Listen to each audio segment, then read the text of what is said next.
हम आप लोगों को केमिकल काइनेटिक्स के प्रॉब्लम सॉल्व करने चल रहे हैं जो आपका नीट के एग्जाम में आया हुआ है।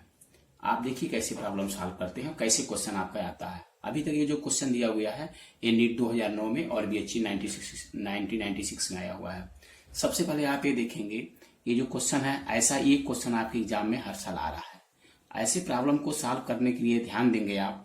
सबसे पहले हम लोग क्या करते हैं, दिए गए इक्वेशन का आप रेट लिखेंगे। दिया गया इक्वेशन क्या है, N2 + 3H2 and reversible 2NH3। तो इसका जो रेट होगा, रेट इजकल टू क्या होगा, रेट इजकल टू आपका होगा यहां से -dN2/dt इज इक्वल टू क्या होगा, -1/3dH2/dt इज इक्वल टू क्या होगा, 1/2 प्लस साइन NaH3/dt। अब इक्वेशन लिखने के बाद हम लोग को ये ध्यान देना होगा कि इसमें से क्या दिया हुआ है, क्या पूछ रहा है। जैसे आपको dNaH3/dt की वैल्यू दिया है, कौन सा dNaH3/dt की वैल्यू दिया हुआ, ये वैल्यू आपको दिया हुआ है।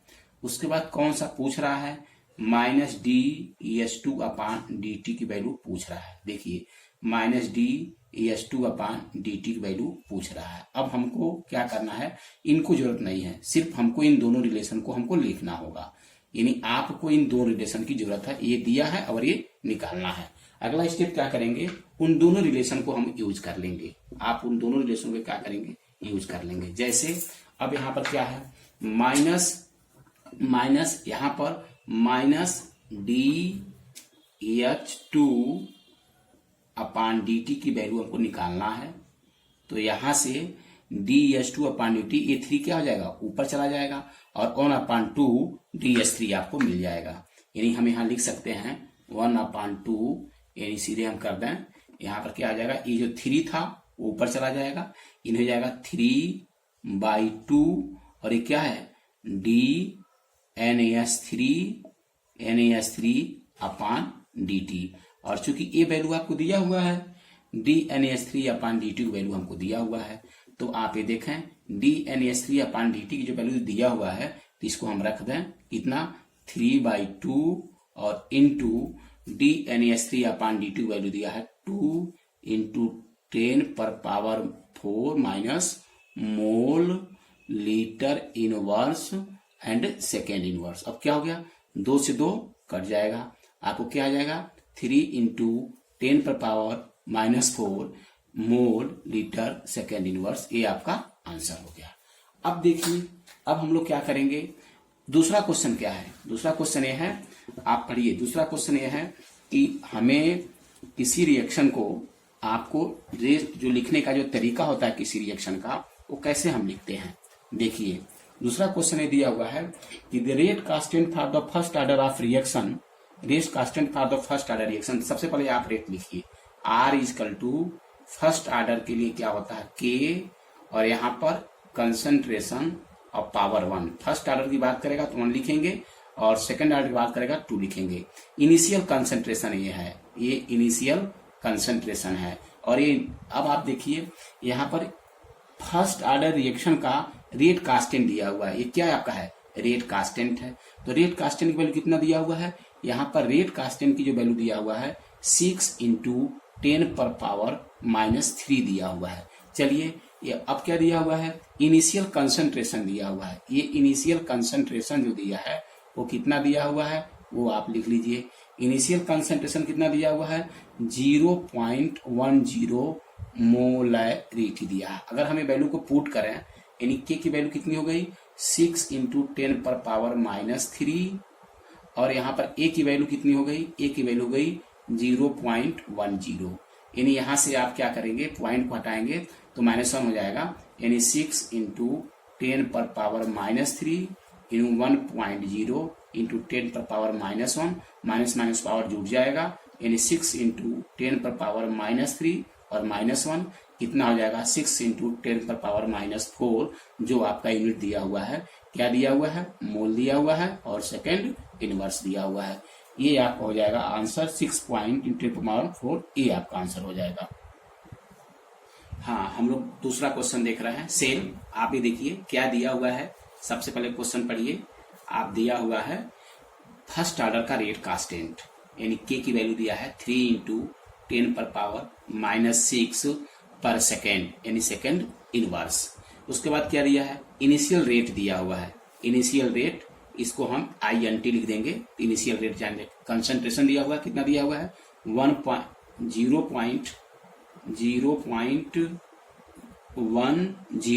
AM। अब आपके देखना है कि फर्स्ट ऑर्डर के लिए जब हम रेट लिखेंगे, रेट फॉर फर्स्ट ऑर्डर, यानी फर्स्ट ऑर्डर के लिए क्या करेंगे, रेट कांस्टेंट लिखेंगे और कंसंट्रेशन इनिशियल जिसकी पावर कितनी होगी 1 होगी। अब यहाँ पर क्या देखना है, के की वैल्यू आपको दिया हुआ है 3 इंटू 10⁻⁻�6 और क्या दिया हुआ है, कंसंट्रेशन की वैल्यू दिया हुआ है 0.10 M। अब यहाँ से क्या हो जाएगा, यहाँ से आपका हो जाएगा 3 इंटू 10⁻⁻6 और इसको लिख सकते हैं 1.0 इंटू 10⁻⁻1। यहाँ से क्या मिल जाएगा 3 इंटू 10⁻⁻6 और -1, ये हो जाएगा 7, यानी हो जाएगा मोल सेकेंड इनवर्स। ये आपका इतना आंसर हो गया। अब इसमें आप ये देखेंगे, ये क्वेश्चन एम्स में आया हुआ है 96 में। क्या आपको लग रहा है एम्स के नाम से आप लोग सोचते हैं बहुत टफ एग्जाम होता है। कितना सेकंड में क्वेश्चन लगाया आपने, 15 से 20 सेकंड, बस तरीका आपको आना चाहिए, ठीक है ना। अगला क्वेश्चन मैं दे रहा हूं। हाँ, हम लोग देखिए, ये अगला क्वेश्चन है, ये भी एम्स 1995 में आया हुआ है।